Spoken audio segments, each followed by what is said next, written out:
Life after death. Where do you expect to go when you're done with this world? Regardless if you had fulfillment or not.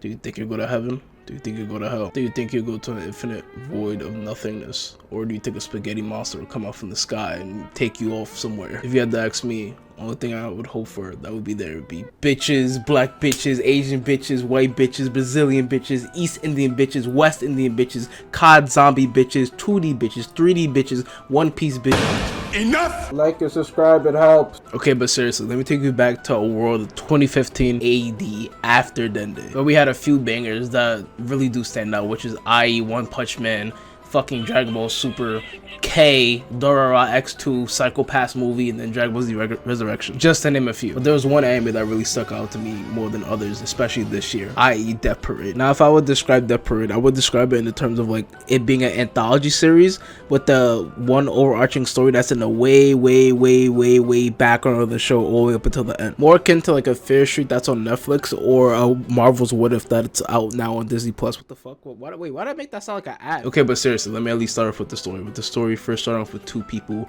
coming out of an elevator. They walk and they find a bar and a bartender by the name of Deckham. The two individuals I might add have a hard time remembering things, or how their memory is a little wonky, a little misty, if you will. But going back to the bartender, Deckham, he asks them to play a game. And if they don't play this game, then he shows what could possibly happen to them. The two individuals looking for a way out to not possibly play the game, they find out they can't have, there's no way to actually leave this area that they're in. So they're forced to play this game of darts. And with this game of darts, Deckham tells them that their body parts are linked to the areas on the dartboard. So whatever they hit is going to be hurting their other significant other. But at the same time, as they progress through the game, their memories start to slowly come back to them. Now, I ended off there, but the last thing I will give you is that the final twist at the end of it is that you find out that they're both dead. And everyone that enters this room has already been dead the whole time.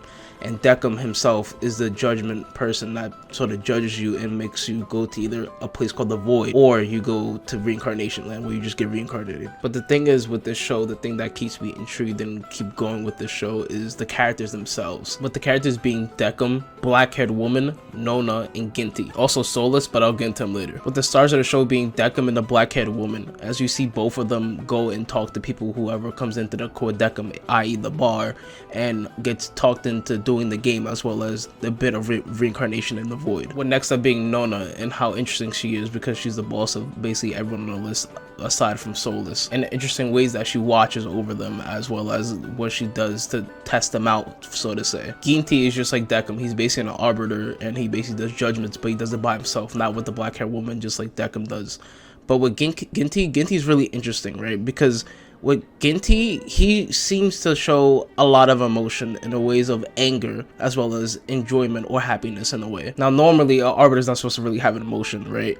But it feels like with Ginty, it seems like he always does have that quote-unquote emotion in that way, where he seems to have enjoyment of torturing the humans with the games that they have to play, or just enjoyment of feeling like he knows how humans work, like they're one-track minded, almost like a, should I say, a roller coaster.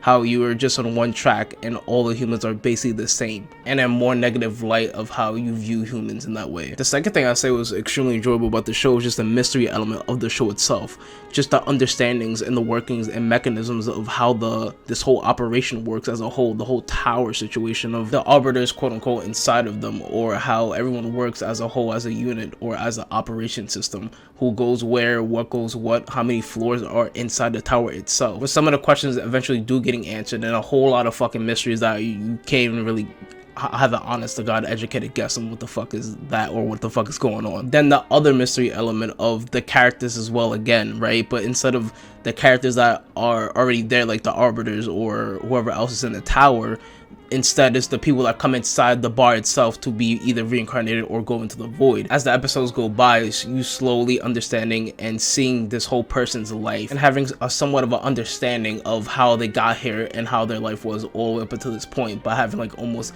little glimpse images until the main important parts of their life. In my opinion, seeing how that person is as an actual human being, or how they were when they were living, on top of that, it makes you almost feel like you're an arbiter yourself in a judging type of way, because it feels like, damn, should that guy go to the Void, or should that guy go to reincarnation land or whatever the case is, and also in a way sort of questioning the show of like, is this the sort of right direction it should go in? If anything, making a show feel like more or less a think piece, if anything. And if you watch it with anyone else, just hearing their thoughts or their thought process of how they would, technically speaking, do this, or how they would see the scenario through, or how they would judge this person to see if they would go to the void or reincarnation. Then there's also the great relationship, in my opinion, with Decim and the mystery woman, right?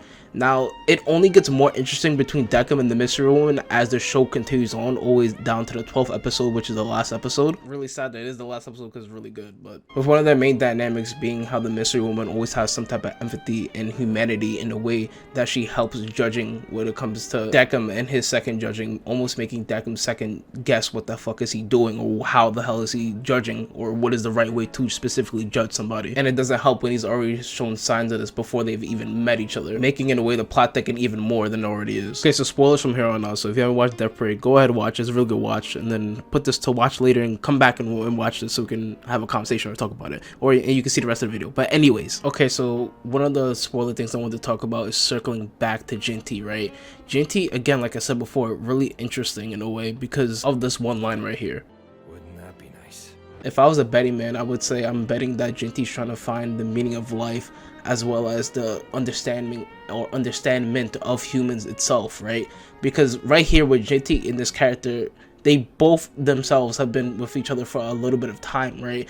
And Jinty sort of goes with the same issue that Decim had, where he couldn't find a judgment for this person. He didn't know whether they should go to the void or they should be reincarnated. With this road itself feeling like it led him down a road of like wanting fulfillment or wanting to know how things work itself, or how humans work, or how he works as an arbiter. And with the last thing being with me agreeing with Nona, right? And her stance of how arbiters should have emotions and they should be a harder judge when they make other judgments on people, with the added bonus of technically speaking them suffering as well, because her herself still believes that there is meaning in life, as well as almost in a way saying that arbiters themselves are technically speaking human in a different type of way. Now the only thing that made it weird in that scenario is like the thing that is abundantly clear is that there's 7,000 people dying in a day, so it makes it harder for them to judge.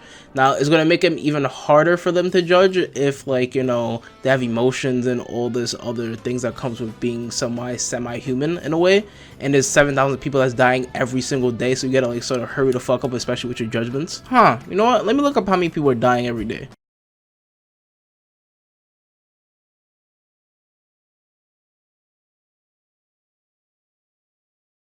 Oh shit, they're getting overworked. So the main point is just like the time essence of things. Like, how the fuck would you do that in a sort of timely manner? But other than that, I had a super good time watching this anime again. I haven't watched this since like a little boy, or whatever the case is, right? I again highly suggest anyone to go out there and watch it. Give it a chance if you haven't watched it. And I'll see you guys in the next video. Love you guys as always. Like, comment, subscribe, and peace.